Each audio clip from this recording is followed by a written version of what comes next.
상상해보세요. 지구, 태양, 은하수, 그 모든 것조차 우주의 끝없는 바다 속 작은 모래 아래 불과하다는 사실을. 우주는 끝이 있을까요? 아니면 끝없이 계속 펼쳐지고 있을까요? 오늘 이 영상에서는 태양계를 감싸고 있는 오르트 구름부터 수천 개의 은하가 모여있는 초은하단, 그리고 관측 가능한 우주의 경계까지, 우주라는 바다를 따라 함께 여행할 것입니다. 마지막에는 과연 끝이라는 게 존재할까? 끝 너머에는 무엇이 있을까? 이 질문에 도전해봅니다. 자, 이제 함께 우주의 끝을 향해 떠나봅시다. 1. 태양계의 경계라 불리는 오르트 구름. 우주의 끝을 찾아 떠나는 여정. 그 첫걸음은 아주 가까운 곳에서 시작합니다. 바로 우리 태양계의 끝자락 오르트 구름입니다. 많은 사람들이 태양계를 이야기할 때 그 경계가 명왕성이라고 생각합니다.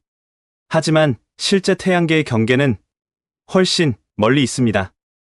태양에서 약 1광년 떨어진 곳, 빛이 무려 1년 동안 달려야 닿을 수 있는 거리, 그곳에 보이지 않는 얼음과 암석의 구름, 오르트 구름이 존재합니다.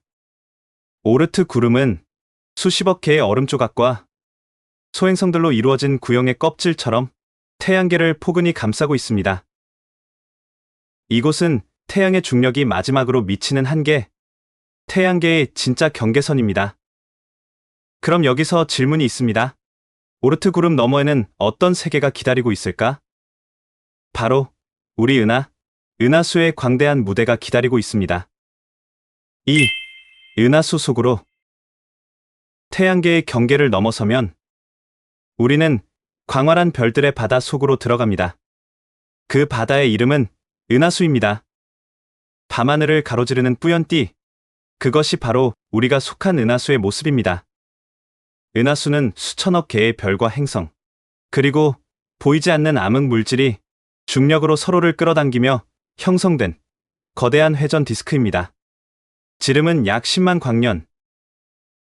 빛의 속도로 달려도 10만 년이 걸려야 끝에서 끝까지 갈 수 있습니다.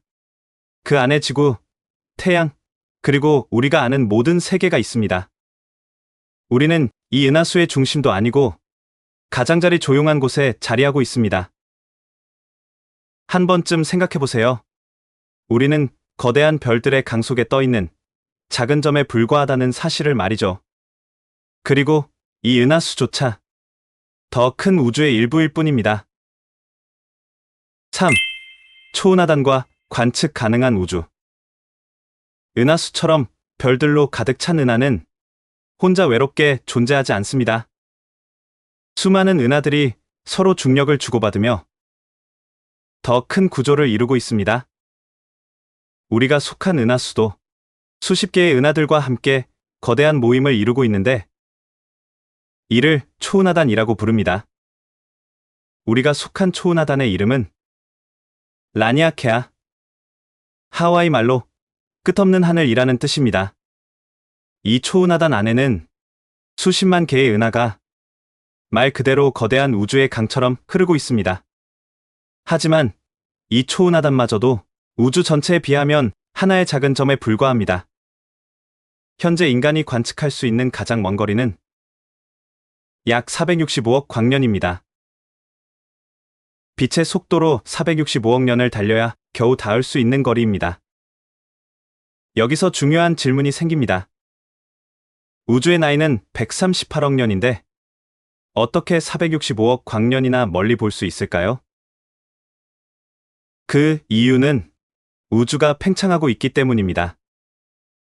빛이 우리를 향해 오는 동안 공간 자체가 끊임없이 늘어났기 때문에 거리는 점점 더 멀어졌습니다. 우리는 지금 끝없이 팽창하는 거대한 우주의 한 조각을 바라보고 있는 것입니다. 그리고 그 끝은 아직 아무도 모릅니다. 4. 우주의 끝, 정말 있을까? 우리는 지금 관측 가능한 우주의 끝자락에 서 있습니다. 하지만 여기서 중요한 질문이 있습니다. 관측 가능한 우주의 끝이 우주의 진짜 끝을 의미할까요? 그 답은 아니요. 관측 가능한 우주란 빛이 우리에게 도달할 수 있었던 거리의 한계일 뿐입니다. 그 너머에도 우주는 계속 이어지고 있을 가능성이 높습니다. 우주가 유한할지 무한할지는 아직 알 수 없습니다. 일부 과학자들은 말합니다. 우주는 둥글게 휘어져 있어서 끝이 없는 구조일 수도 있다고 합니다. 마치 지구 위를 계속 걸어가면 언젠가 원래 위치로 돌아오는 것처럼 우주를 계속 여행해도 결국 다시 출발 지점으로 돌아올 수 있다는 것이죠. 다른 과학자들은 우주가 정말 무한히 펼쳐져 있다고 믿습니다. 끝도 경계도 없는 끝없는 평야처럼 말입니다. 만약 우주가 끝없이 펼쳐져 있다면 어딘가에는 또 다른 나가 있을지도 모릅니다. 물론 이 모든 것은 아직 상상 속 이야기입니다. 하지만 분명한 것은 하나 있습니다. 우주는 우리가 상상하는 것보다 훨씬 더 크고 훨씬 더 놀라운 곳이라는 사실입니다. 5. 우주의 운명. 우주의 끝을 상상했다면 이제는 질문을 바꿔봅시다. 그렇다면 우주는 앞으로 어떻게 될까? 과학자들은 여러 가지 시나리오를 제시했습니다. 미래의 우주가 어떤 운명을 맞이할지는 아직 완전히 정해지지 않았습니다. 하지만 대표적인 세 가지 가설이 있습니다. 첫 번째, 빅프리즈.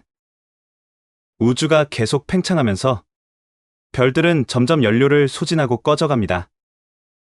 모든 것은 서서히 식어가며 차갑고 어두운 우주만이 남게 됩니다. 아무것도 움직이지 않을 것이며 고요하고 텅 빈 우주만 남게 된다는 것이죠. 두 번째, 빅크런치. 혹시라도 우주를 잡아당기는 힘이 언젠가 팽창을 이기게 된다면 우주는 수축을 시작할 수 있습니다. 모든 은하, 별, 행성이 서로를 끌어당기며 한 점으로 모여들고 결국 모든 것이 무너져 하나로 붕괴할 수도 있습니다. 세 번째, 빅립.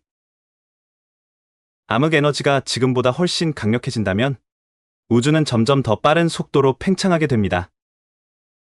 결국에는 은하, 별, 행성은 물론 원자 하나하나까지도 찢어져 버리는 순간이 올지도 모릅니다.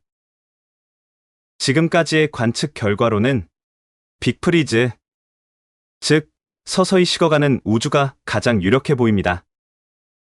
하지만 우주는 늘 우리의 예상을 뛰어넘어 왔습니다.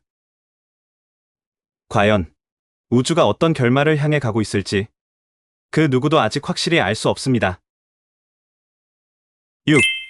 우주가 끝나면 무엇이 남을까요? 만약 언젠가 우주의 모든 별이 꺼지고 모든 은하가 사라지고 모든 행성이 조각난다면 그때는 무엇이 남게 될까요?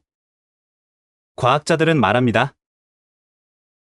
어둠 고요 그리고 아주 희미한 에너지의 흔적만 있을 뿐이라고 합니다.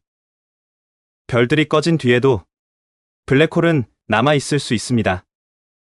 하지만 블랙홀조차도 아주 오랜 세월이 지나면 서서히 증발해 사라질 것이라고 합니다. 이 과정을 호킹 복사라고 부릅니다. 결국 모든 것이 사라진 우주에는 눈에 보이지 않는 희미한 입자들과 아주 낮은 에너지 상태만 남게 될 것입니다. 완전히 텅 빈, 차갑고 조용한 우주. 하지만 여기서 중요한 것은 우주가 사라진다는 것이 절망을 의미하는 것은 아니라는 점입니다.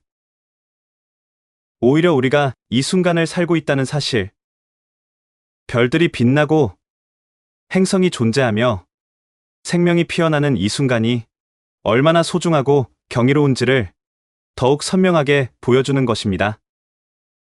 우주는 변합니다. 그리고 그 변화를 우리가 알고 있다는 사실은 그 자체가 이미 작은 기적일지도 모릅니다. 7. 인간과 우주, 그리고 존재. 우주는 말도 안 되게 거대합니다. 우리가 살아가는 이 지구는 태양계라는 작은 무대 위의 한 점에 불과합니다. 태양계조차 은하수라는 거대한 강 속의 한 물방울일 뿐입니다. 그리고 은하수마저 수십만 개의 은하가 모여 이루는 초은하단의 작은 조각에 불과합니다. 그 초은하단조차 끊임없이 팽창하는 거대한 우주 속에 흩어진 먼지처럼 작습니다.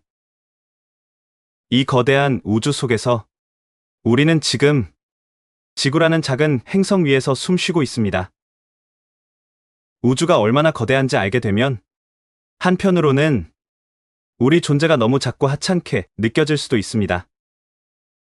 하지만 그 모든 광대한 우주를 바라보며 왜, 어디까지, 어떻게를 질문하는 존재는 이 광활한 우주 속에서 오직 우리 인간뿐입니다. 우주의 끝을 상상하고 그 너머를 꿈꾸고 보이지 않는 세계를 향해 손을 뻗는 것. 그것이 바로 우리가 이 우주에서 살아있다는 증거입니다. 아마도 우주의 끝은 우리 손에 닿지 않을지도 모릅니다. 하지만 그 끝을 향해 끊임없이 질문하고 상상하고 탐험하는 과정 속에서 우리는 스스로가 얼마나 특별한 존재인지를 알게 됩니다. 우주는 끝이 있을지도 모릅니다. 하지만 우리의 호기심은 결코 끝나지 않을 것입니다.